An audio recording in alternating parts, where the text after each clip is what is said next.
Heyo, what's going on, everybody? It's your boy Potter with Grandmasterbricks. Another day, another Lego release. You can tell by the title, Nightmare Before Christmas. Let's go. We already knew this set was coming. It's an official Lego idea set that got voted on. Lego decided it's going to become a real set. But I'm happy to see that it's coming this year rather than next year, because obviously it's got to come just before Halloween. This video, I'm just going to be giving you my full rundown. I haven't looked at this set too much in detail. We're going to find out things together. I'm going to give you all the good, all the bad, all the things that I like, the things that I don't like, what they've included, details, comparisons. So the whole rundown, if you're interested in that, definitely we're going to jump right into it. Disney Tim Burton's The Nightmare Before Christmas is the official name. Like I said, it's an idea set. It is set number 21351. And oddly enough, this is the 59th Lego idea submission. We just had Jaws, which was 50. So in between 50 and 59, I'm interested to see what all those Lego idea sets are, actually, because it says it on the front of the box. I did notice that right here. And then also stepping back, it has 2,193 pieces with 7 minifigures. There's not a clear shot in all of the photos that Lego has provided at this point, but I did find online on Google, there was just an image of all the minifigures lined up, and happy to see we have a molded Zero. Let's go. We're going to come back and we're going to actually talk about those minifigures here in a minute, but I just want to run through all of these images real quick because and the other thing to note before we go full into detail is it's $200. It's coming September 6th, which actually means early access on the 3rd. So September 3rd, this is coming out. That's crazy quick. Definitely coming on soon. So give you a good month before, Halloween season starts to actually have this set in hand for the people that aren't able to get it, because this is going to be a crazy release day for this set. But now we'll go ahead and move forward to some of these images, some of these pictures, and it's magnificent. I mean, if you're a fan of Nightmare Before Christmas, and even if you're not, the way this set is laid out is so visually appealing. It's definitely balanced between all three buildings, and it's laid out very, very, like I said, evenly. It's distributed nicely. Here we've got that giant classic moon. I have some source material pulled up for this. I do have the idea set as well. I always like to look at the original idea set that got voted on and then compare to what Lego released. And there definitely is some big differences here. Maybe good, maybe bad, but either way, there are some differences. One being that moon. So this I thought was maybe part of the box art, but no, it is actually part of the set. Here on the back, all of a sudden it's gone, so kind of seems like it's not there. But we've got the town hall, we've got Jack's tower, Jack's house, Jack's study, whatever you want to call it, and then the graveyard moon scene. And then we've got dimensions, all the minifigures laid out, lots of little details everywhere you look. We have Santa Claus inside of the claw tub. I really like that addition, that side build. The tower is not removable, but the tower roof is not removable, but it does look like the town hall is.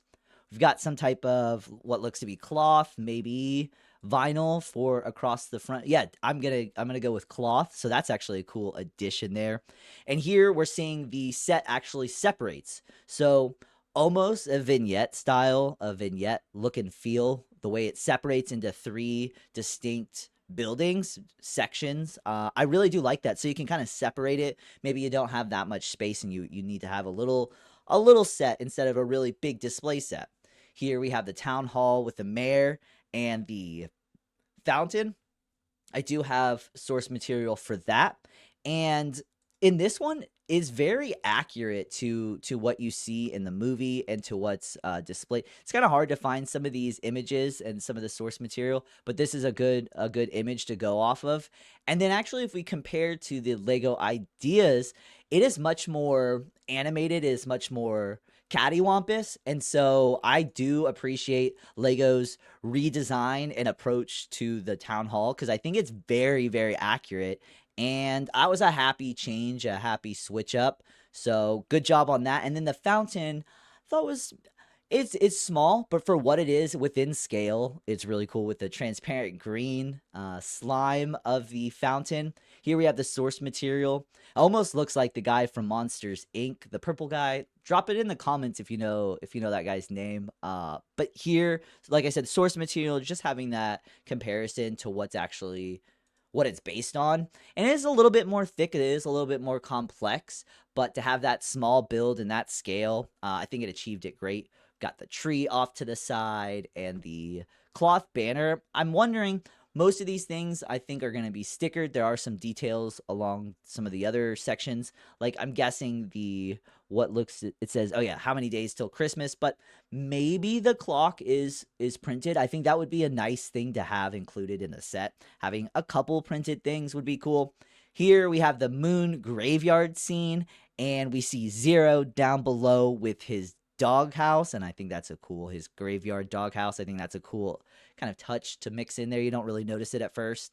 Here, like I was saying with the moon, definitely, obviously, you can tell now that it is a part.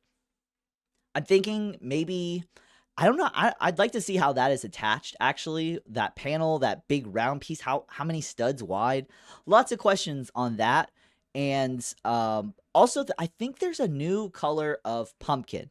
That seems to be a little bit darker. We've got the classic, well, not classic, but we have the jack-o'-lantern head that's been in BAM and a few different things throughout LEGO history.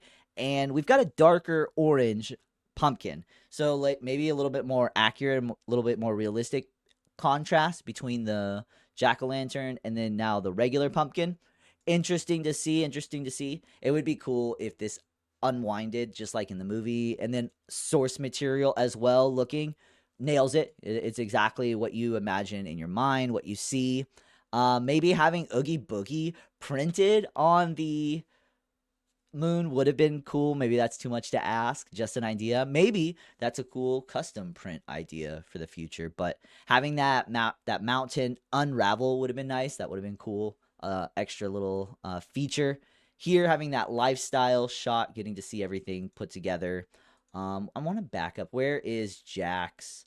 I guess we'll just look at it right there. Yeah. So Jack's house, Jack's study was something that I kind of did question a little bit. To make the set work, I think they did a great job. But it goes up a crazy staircase. And once again, I couldn't find the best source materials. They don't really show too many full shots of the building of the set. And it technically is a set, but of the building of the display. And yeah, I think that LEGO did a good job with what they have, with how many pieces, because it's all a number crunching game for how many pieces, for how much it costs, to what they can achieve.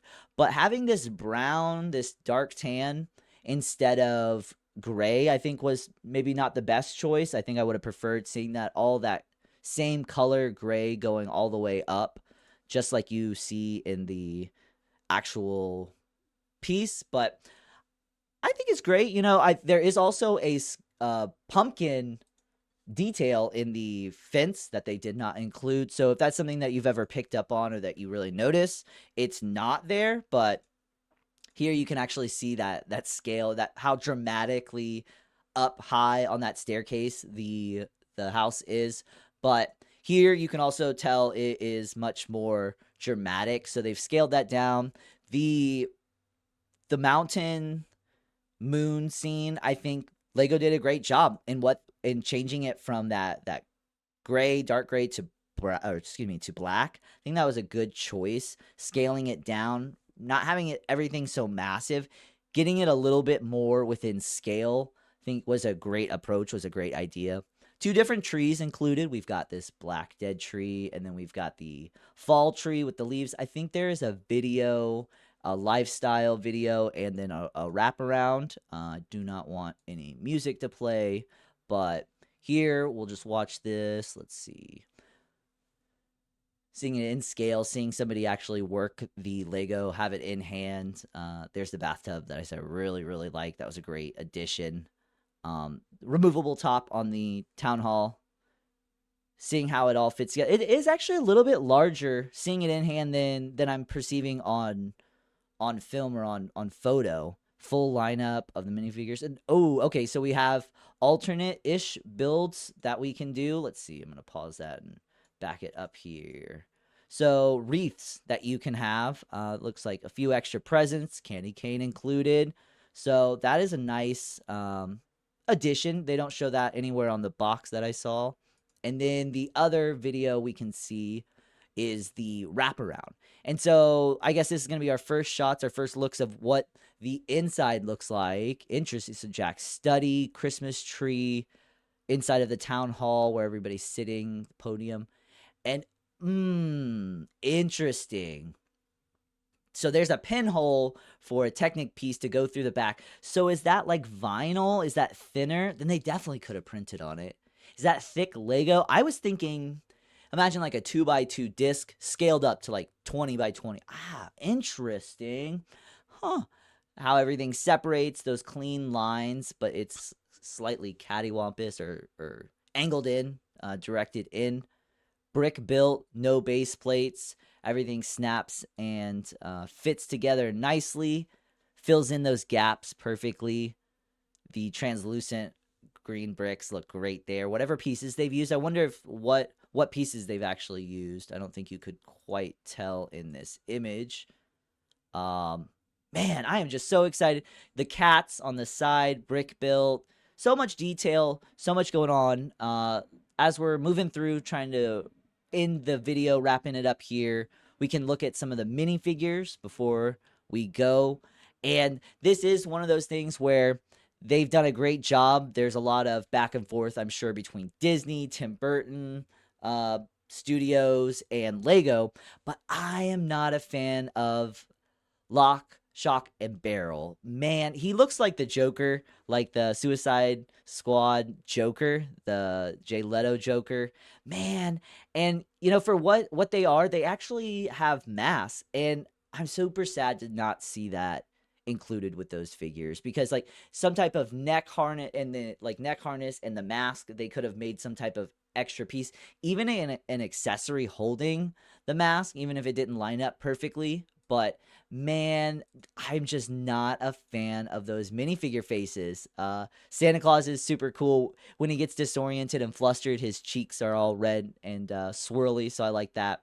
Here we've got an updated Jack and Sally. And so there is the Disney CMF Jack and Sally. And I think she is a little bit more detailed, whereas Jack is a little bit harder to read. I think it was too many lines on his body print. Not that it's not accurate or this or that. It just gets a little too busy, in my opinion. And Sally looks great with those arm printings. But then if you look at the Ideas one, Jack, I think, is much better. He's much cleaner. He is much easier to read on the eyes. But then Sally, somehow, she's just not as detailed. Maybe the black isn't as pronounced. It doesn't pop as much. And she doesn't have those extra stitchings, those extra side bits. So that is a drawback. Her face is similar. But still, again, I think that is a little bit more doll-like, a little bit more realistic. Whereas this, I mean, there's not much difference in the face, but it's more along the body and those stitchings, arm prints. And then, of course, we've got Zero, first time ever getting a molded Zero. So that was a great choice, a great thing to include. Wondering if he's going to be hard Lego or if that's soft bendable plastic, maybe like Batman's cape is or something. But then we have the mayor. Just now noticing the brick-built hat. Not bad if I didn't notice it till just now. And fully printed, I would assume, on the back and the front of his face when he's like happy and then sad. And then just one side of his body, I'm sure, is printed. But there you got the source material looking at him. It's just wicked crazy. So I think they really nailed the mayor's face print. Zero, Jack is great. Sally is just not as pristine as the CMF, but the CMFs are usually better prints. They get better minifigures in those. And then it's just a big miss though for Lock, Shock, and Barrel. But hey, I think the other thing to point out is we're missing Oogie Boogie. I'm just now realizing. So I think those are kind of some of the main drawbacks that I was seeing, but everything else is giant positive. I think they changed from the original idea set to this version in all the right directions for what customers, what consumers want, what fans want. Seeing the the eye on the door, most likely a sticker, but still super cool to see that, just now noticing. The multi-tier layer to Jack's house. But overall, fantastic set. I cannot wait for this to come out September 3rd. $200, 7 minifigures, a 0 mold. It separates a giant moon. I mean, fantastic. So there are some drawbacks, like all things in Lego. Sometimes it's not perfect. Nothing is perfect in life. But this is going to be such a well-received set. Recapping a few more things as I'm looking at it. Like I said, interested to see what those 7 other sets are between 50 and 59. So it's interesting that they jumped. So I was, like I had mentioned at the beginning of the video, I was worried that this was maybe going to be a 2025 set. And maybe it was, maybe it wasn't, but 59, because Jaws was 50. And now we have Nightmare Before Christmas coming out a month later, and that is 59. So there's definitely, I don't think we are going to miss any in the numbering of the idea sets as we go on in history, go on in time. But let me know in the comments if you think I've missed anything, any of the extra details. It's one of those things I got to have it in hand in set, or have the set in hand. Also, just now noticing the scaling makes it a little bit off. This scale of the minifigures and the bathtub is pulled forward, where it makes that look a little smaller. So maybe that's why I was a little thrown off at first until I saw it in hand. But man, oh man, is there anything that they missed? Anything that Lego missed that they didn't include that you would have wanted? I know the Oogie Boogie and then the mask for Lock, Shock, and Barrel, I think would have put it over the top for me, but still, this is a day one pickup for $200, 2,193 pieces, September 3rd, set number 21351. Disney Tim Burton's The Nightmare Before Christmas. Like, comment, and subscribe, but most importantly, never stop evolving.